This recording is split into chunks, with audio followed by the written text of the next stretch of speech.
ეს ხმა. ია მეუნება რომ ესე ინტრაურეტრალურიო. გარედან ამის შეყვანას აზრი არ აქვს.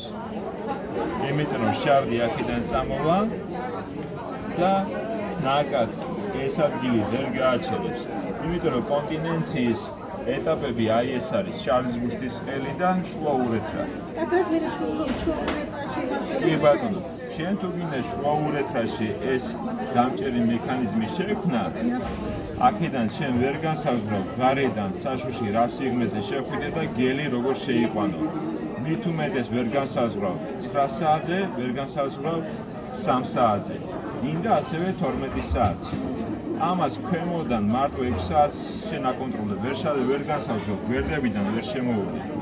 Еще вопрос. Скажите, а если до ушата стрессовое недержание мочи связано с гипермобильностью уретры, не со слабостью связок, а с гипермобильностью, я могу на 6 часах ее немного поднять филлером? Вера, гипермобилურობა პრომურეთის მოდის ოქვენის ძვლებთან ჩასადენი მილის საფიქსაციო აპარატის სისუსტესთან და ამის გამო ეს მოძრაობს. ამის ერთადერთი გამოსავალი არის სლინგი, რომელიც ამას დააფიქსირებს.